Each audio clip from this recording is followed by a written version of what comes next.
ሰላም እንደምን አላችሁ የዩኒክ ካቢር ቤተሰቦች፣ ዛሬም እንደገና በአዲስ ቪዲዮ ተገናኝተናል። በዛሬው ቪዲዮ ለእናንተ ጠቃሚ ነው ብለን ያሰብናቸውን ነገሮች በአጭሩ እናቀርብላችኋለን። ቤተሰብ ያልሆናችሁ ያልተቀላቀላችሁ ተቀላቀሉን እያልኩኝ ቀጥታ ወደ ሀሳቡ እንግባ።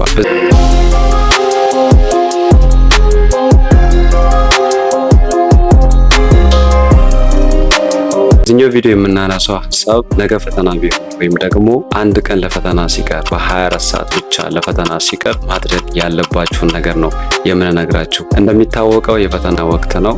በዚህ በፈተና ወቅት ላይ ደግሞ የቻናላችን ቤተሰቦች አብዛኞቻችሁ ኮሜንት ሴክሽኑን በደንብ እያየሁት ነበረና ስለ ፈተና አንድ ቪዲዮ ዛሬ የተሰራ ነበረ።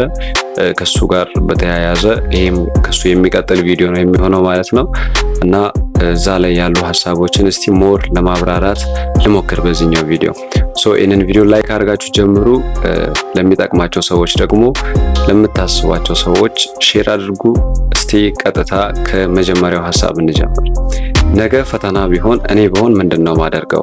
ይህንን ነገር ምናልባት ከዛሬ 3 ወይም 4 ዓመት በፊት ባውቅ ኖሮ ዛሬ ላይ ካሉኝ ግሬዶች እስካሁን ድረስ በፈተና ካመጧቸው ውጤቶች የተሻለ ማስመዝገብ እችል ነበረ። አሁንም እድሉ ያላችሁ ፈተና ላይ ልትገቡ ያላችሁ ፈተና ልትፈተኑ ልትወስዱ ያላችሁ ተማሪዎች ለእናንተ በጣም ይጠቅማል ይህ ቪዲዮ። እነዚህ ነገሮች ብታውቋቸው በጣም መልካም ነው። ብዙ ጥናቶች እንደሚያሳየው 24 ሰዓት ለፈተና ሲቀር ወይም ደግሞ 1 ሰዓት ለፈተና ሲቀር ያለው የአእምሯችን ውጥረት ከፍተኛ ነው።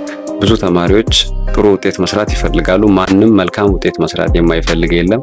ከዚህ ጋር በተያያዘ በደንብ ዝግጅት ይኖራል፣ ማንበብ ይኖራል። ከዚህ ጋር በተያያዘ አእምሯችን የመጨናነቅ አይነት ነገር፣ ሀሳቦች የመደራረብ አይነት ነገር አለ። እነዚህ ነገሮች ሊቀርፉ የሚችሉና በውጤታችን መልካም ውጤት እንድናስመዘግብ የሚረዱን 3 ዋና ዋና ሀሳቦችን አነሳለሁ። እስከ መጨረሻው አብራችሁን ቆዩ።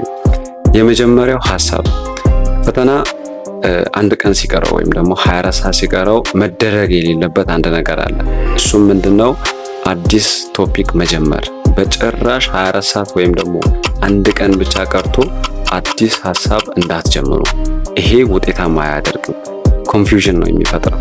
በጣም ብዥታ ነው የሚፈጥረው አእምሯችሁ ላይ። አንድ ቀን ብቻ ለፈተና ቀርቶ በጭራሽ አዲስ ዩኒት፣ አዲስ ሀሳብ፣ አዲስ ቶፒክ አትጨምሩ። በቃ ያነበባችሁት ያህል ይበቃል። በዛን ሰዓት ምንም አይነት አዲስ እኔ ድሮ አድርጌ ነበር ይሄንን ነገር አይጠቅመን። አዲስ ነገር መጀመር፣ አዲስ ቶፒክ መጀመር። ፈተና ነገ ነው ከተባለ በዛሬው ቀን ላይ ሪኮል ነው የሚደረገው፣ ሪቫይዝ ነው የሚደረገው። ያለፈውን ነገር በትንሹ ለማስታወስ መሞከር፣ ዋና ዋና ፎርሙላዎችን መያዝ፣ የፎርሙላ ትምህርቶች ከሆኑ ኪ ፖይንቶችን መያዝ። ይሄ ነው እንጂ አዲስ ሀሳብ መጀመር፣ አዲስ ቶፒክ መጀመር ውጤታማ በጭራሽ አያደርግም። አእምሯችሁን ያጨናንቅባቸዋል። በምንም አይነት ሁኔታ አዲስ ቶፒክ አይጀመርም። ይሄ የመጀመሪያው ነው። ሁለተኛው እና ደግሞ ወሳኙ ነገር መጽሐፉን ዘግታችሁ ጥያቄ መስራት ጀምሩ። ፈተና 24 ሰዓት ቀርቶት ነገ ነው ፈተና እየተባለ አንዳንድ ልጆች አሁንም ንባብ ላይ አሁንም ማስታወስ ላይ ናቸው። እሱን ነገር ቀነስ አድርጋችሁ ጥያቄ ብትሰሩ ደግሞ ሞር ኢፌክቲቭ ያደርጋል። ስለዚህ ይሄኛው በጣም ጠቃሚ መንገድ ነው።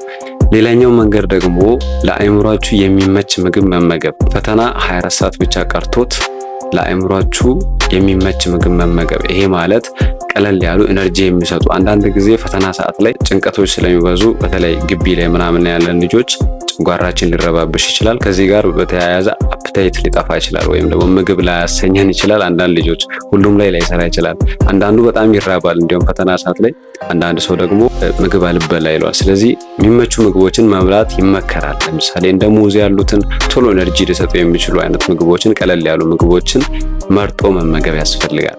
ሌላው ወሳኙ ነገር በቂ እንቅልፍ ማድረግ። ፈተና ነገ ነው ሲባል ዛሬ አይጠናም። በቃ እረፍት በጣም ማድረግ ያስፈልጋል።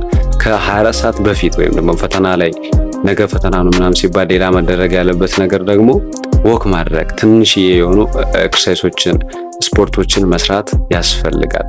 ስለዚህ እነዚህን ነገሮች ብታደርጉ በ24 ሰዓት ለፈተና ሲቀር በጣም መልካም ነው ብዬ የማስበው ነገር ነው። እኔ አይደለሁም ይህንን ነገር የምለው፣ ጥናቶች ያሳያሉ። 24 ሰዓት ለፈተና ሲቀር እነዚህን ነገሮች ማድረግ አለባችሁ። ስለዚህ አትጨናነቁ፣ መልካም ውጤት ይመጣል። ያነበባችሁትን ያህል ማስታወስ ራሱ አንድ ነገር ነው። አዳዲስ ነገር አደርቡ አእምሯችሁ ላይ። ተረጋግታችሁ ለመስራት እነዚህ መንገዶች በጣም ይጠቅማቸዋል ብዬ ስላሰብኩኝ ነው በቪዲዮ ይዤላችሁ የመጣሁት። ቀጣይም ስለ ኤግዛም ቲፖችን፣ የተለያዩ ኤግዛሚኔሽኖችን፣ የተለያዩ ቲቶሮችን እንዲሁም ጠቃሚ ብዬ የማስባቸውን ነገሮች በሙሉ በዚህኛው ቻናል ላይ ሼር አደርጋችኋለሁ።